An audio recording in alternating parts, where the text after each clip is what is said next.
अस्सलाम वालेकुम नाज़रीन, कैसे हैं आप लोग। उम्मीद है सब खैरियत से होंगे।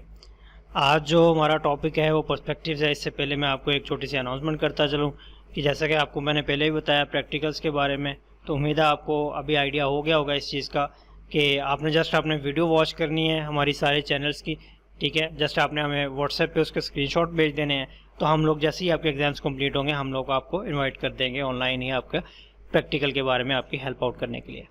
तो उम्मीद है आप लोग को हमारे साथ कोऑपरेट करेंगे। तो आज टॉपिक शुरू कर लेते हैं। आज का हमारा टॉपिक है बेसिकली पर्सपेक्टिव्स के बारे में। पर्सपेक्टिव्स के बारे में मैं आपको एक और इसके बारे में एक हिंट देता चलूँ कि जब भी आप इस सारी बुक को डिस्कस करेंगे तो पर्सपेक्टिव्स आपको मैंने बताया था 6 टॉपिक्स आएंगे और 6 टॉपिक हर बुक के अंदर सेम है।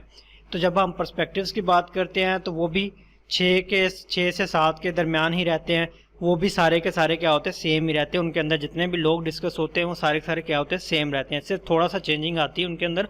तो आपको अगर एक ही बार आप बैठ के इसके नोट्स बनाने लगें, ठीक है, मतलब कि आप पर्सपेक्टिव्स के अंदर देखते जाएं हर चैप्टर के, तो आपको बहुत नॉमिनल एक एक पैराग्राफ ही बमुश्किल निकलेगा जो कि नया होगा।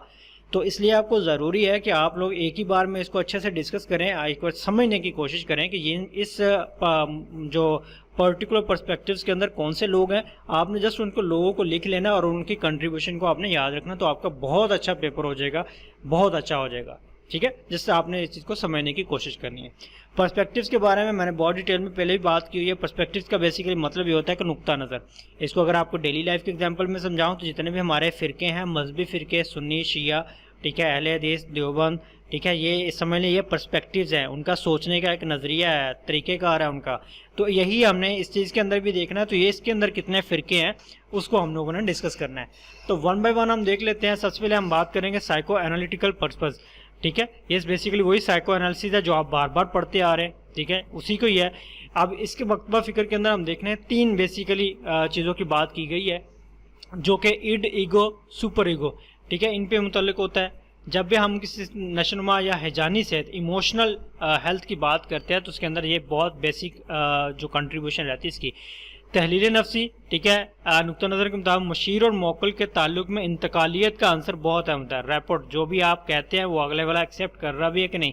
इस इंतकालियत की वजह से ही मौकल अपने इन एहसासात, तजर्बात और सादमात का इजहार करता है जिन्हें वो पहले तो तस्लीम करने से ही मुनकर होता है। उनको पहले तो बताने को राज़ी नहीं होता कि अपना उसके साथ क्या मसला चल रहा है, ठीक है। तो साइको एनालिसिस ही आप अगले बंदे को इतना यकीन दिला देते हैं कि आप हमसे डिस्कस करें, अपनी छुपी हुई चीज़ों को डिस्कस करें, हम लोग आपको हेल्प आउट करेंगे उस चीज़ के अंदर। तो ये तो था साइको एनालिटिकल। तो एडलर ने इसके अंदर देखा समाजी पहलू को बहुत अहमियत दी है, ठीक है। उसने इस किरदारी और साफ सीखता है, इसे अपने ग्रोह में काबिल कबूल बनाता है, उसके नज़र में फ़र्द का तर्ज हयात क्या होता है, मुतय्यन होता है। और भी लोग हैं समाजी पहलू के ऊपर इसको बात करते हैं, ठीक है। दूसरा हम देख लेते हैं सीबीटी। इसको पहले देखा हमने कॉग्निटिव बिहेवियर पर्सपेक्टिव है, ठीक है। इसके अंदर आरईबीटी के अंदर बहुत ज़्यादा रोल होता है। आरईबीटी अभी रिसेंट ही आप पढ़ के हटे हैं, ठीक है। एलिस का कहना है कि किसी मखसूस सूरत हाल के बारे में फ़र्द की गलतियों और गैर अकली सोच से हैजानी इसतराब पैदा होता है, ठीक है। हमने 2 बातें की थी, एक ख्याली एक हकीकी बताई थी आपको सोच, और एक ख्याली थी, ठीक है। जब जितना दोनों के अंदर फ़र्क आता जाता है उतना ही आपके अंदर इमोशनल डिस्टर्बेंस आती रहती है। अब बात कर लेते हैं one by one. Affective perspective क्या होता है, ये जब आप इसका जो मौकल मरकज इलाज होता है गेस्टॉल्ट का तरीका होता है, ठीक है। इस नुक्ता नज़र के पैरोकार होते हैं। इसके अंदर क्या होता है, मौकल के एहसासात उसके तफक्कुर और किरदार से ज़्यादा अहमियत के हामिल होते हैं कि वो कैसा सोचता है और कैसा किरदार उसको अपनाता है। ये नुक्ता नज़र अमूमन फ़र्द की अंदरूनी ज़ात को अहमियत देता है, ठीक है। आपके इनर क्या चल रहा है उस इनर को चेंज करने की ज़रूरत है। उसके बाद हमने सीसीटी, अभी लास्ट टॉपिक ही हमने देखा है, ठीक है। सेकंड लास्ट टॉपिक यही था सीसीटी के बारे में। कॉर्ल रॉजर को हमने डिटेल में पढ़ा। तहलील नफसी का रद्द अमल भी कहा जाता है। तहलील नफसी में क्या होता है, अच्छा, ये तरीका इलाज जो है कॉर्ल रॉजर ने मुतारिफ कराया, इसे तहलील नफसी का रद्द अमल भी बेसिकली कहा जाता है, ठीक है। तहलील नफसी में तशखीस, तफ्तीश और तशरीह तीनों को बहुत ज़्यादा इंपॉर्टेंस समझाता है। रॉजर्स ने मौकल और मशीर के ताल्लुकात की नोयत को बहुत अहमियत दी कि जितना अच्छा ताल्लुक रहेगा उतना ही जो मशीर होता है ऐसा माहौल पैदा करने का बेसिकली रिस्पॉन्सिबल भी होता है कि जो मौकल की ज़ात के फ़रोग में क्या मुआवनत है। इसे सीसीटी कहते हैं, ठीक है।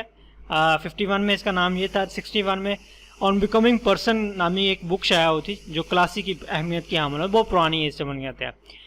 अब इस तरीके इलाज के अंदर जो फ़र्द को क्या होती है, मरकज़ी हैसियत हासिल होती है। इसके अंदर क्या एजुकेशन लगा लें, जितनी भी ऑर्गेनाइजेशन सिस्टम होता है वो, इंतज़ामिया, इंतज़ामी मामलात, शादी ब्याह, ये सारी इसके अंदर आसानियाँ पैदा करने में आपको कर रहा होता है। गैर अकली सोच, गैर समाजी, खुद को नुकसान पहुंचाना, बेख्तियार समझने से इनकार किया। रॉजर ने इसके बारे में 4 बेसिक पॉइंट दिए। हर फर्द की तकलीफ काबिल यकीन किरदार के अदराक का जायजा, ये आपने पहले पढ़ा है, ठीक है, लास्ट टॉपिक के अंदर ये चारों चीज़ें हमने डिस्कस की थी, ये था। अब इस इफ एंड देन ये पूरा का पूरा टॉपिक हमने अभी रिसेंटली ही डिस्कस किया है। आप इसको दोबारा जाके उसी को पढ़ेंगे तो ये सारा इसके अंदर आप कर सकते हैं। उसके बाद हम बात कर लेते हैं नेक्स्ट बिहेवियर पर्सपेक्टिव के अंदर। इसके अंदर जो किरदारी मुशीरान होते हैं ऐसे तरीकों पर जोर देते हैं जो कि माहियत में ज़्यादा वकूफ़ी है, ठीक है, जो लिखने में स्ट्रक्चर के अंदर क्या होता है ज़्यादा आपकी सोच से रिलेटेड होता है। इसकी वजह जो होता है ये नज़रिया अहम है, जबकि किरदार में तब्दीली पैदा होती है वो वकूफ़ के नतीजे में होते हैं। मतलब कि आप जैसा अंदर से आप सोच रहे होते हैं वैसा ही आप परफॉर्म भी कर रहे होते हैं। किरदारी मुशावरत को कम अहम समझा, लेकिन इसमें इस्तेमाल होने वाला तरीक़ाकार साइंसी अंदाज़, ठीक है, और मखसूस तकनीक ने इसे खासा इंपॉर्टेंट बना दिया था। अब ये कुछ बंदे हैं, वॉल्प है, तोरसन है, क्रम्बोल्स है, बेंडूरा है, लजोरस है, ठीक है, ये सारे के सारे इसके अंदर आ रहे होते हैं। उसके बाद हम देख लेते हैं कि इसके क्या करैक्टरिस्टिक्स हैं, ठीक है। मखसूस ज़ाहरी किरदार पर तवज्जो देता है, ठीक है। इलाज मुआलजा के मकासद का बाकायदा तयन होता है। अलमोक्कल के मसले का मखसूस तरीक़ाकार दरियाफ्त किया जाता है। मुशावरत के मकासद की तकमील का मारूजी जायज़ा लिया जाता है, बल्कि आपके मोक्कल की हैसियत से ही लिया जा रहा होता है, ठीक है। प्रोसीजर भी आप इसको देखिएगा, ईजी है। कॉग्निटिव पर्सपेक्टिव की बात करते हैं, बेक का ही बार बार नाम आएगा जब भी कॉग्निटिव पर्सपेक्टिव आया, जब भी आएगा। 1976 के अंदर इसने बताया कि वकूफ़ी तरीका बुनियादी ख्याल ये है कि जो नफसियाती मसाइल होते हैं वो रोज़मर्रा के बुनियादी अमाल के नतीजे में पैदा होते हैं। मतलब आप दिन भर की जैसी रूटीन होती है वैसे ही आपकी मेंटल इलनेस भी होती है। मतलब गलत लर्निंग कर लेना, नामुकम्मल मालूमात की बुनियाद पर गलत फैसले करना, ऐसी आदत इख्तियार करना जो नामुनासिब रवैयों पर मबनी होते हैं। अब इसकी रूह से जब बात करते हैं तो मौजूद तजिया किया जाता है, तो मुतबादल जितने भी पॉसिबिलिटीज़ होती है सिर्फ उनका इंतखाब करना जिन्हें वो अपने बेहतरीन ख्याल करता है। अब इसके मकासद और जो तदाबीर है वो देख लेते हैं हम लोग। मोक्कल को ये सिखाया जाता है कि मुख्तलिफ वाक़यात के बारे में राय कायम करते हुए बारीक बाइनी से हक़ाइक़ का जायज़ा ले, जो तो नॉर्मल रूटीन के अंदर भी बहुत ज़्यादा इसका अमल दखल होता है। मोक्कल को तजिया करना सीख ले, ठीक है, हकीकत की जाँच करे, ख़यालात में तब्दीली लाए ताकि जो वाक़यात होते हैं उसको जस्टिफाई कर सके। मोक्कल को अपनी शऊरी सोच से पता होना चाहिए कि वो क्या सोचता है, उसे पता अपनी सोच किसी ज़ाहिरी वाक़ये, मखसूस हैजानी या जज्बाती रद्द-ए-अमल के दौरान पैदा होती है। मोक्कल मुख्तलिफ किस्म की ऐसी किरदारी और वकूफ़ी मशक़ें शुरू कर देता है जो मुतवक्के और गैर मुतवक्के परेशान कुन हालात में लागू हो सकती हैं। मोक्कल को सोच को नए तरीके या अमूम में वज़ू करना सिखाई जाती हैं, ठीक है, जिनका वो अमली ज़िंदगी में इतलाक़ करता है। वकूफ़ी मशीर एक रहनुमा का फ़रीज़ा अंजाम देता है। इसमें मोक्कल और मशीर के मैन एक लेकिन मरूज़ी ताल्लुक़ पर ज़्यादा जोर दिया जाता है। ये तो हमारे पर्सपेक्टिव है। उम्मीद है आपको समझ में आई होगी और हमारी जो आपने टेक्निक्स बता रहे हैं आपको, आप उसको भी फॉलो कर रहे होंगे। अपनी दुआ में याद रखिएगा, ठीक है, और सब्सक्राइब करना मत भूलिएगा, क्योंकि जब से आप सब्सक्राइब करते हैं तभी हम लोगों को पता चलता है कि ज़्यादा से ज़्यादा लोगों तक हमारी एजुकेशन की जो काविश है हमारी वो आप तक पहुंच रही है। इसलिए अपनी दुआओं में याद रखिएगा। अल्लाह हाफ़िज़।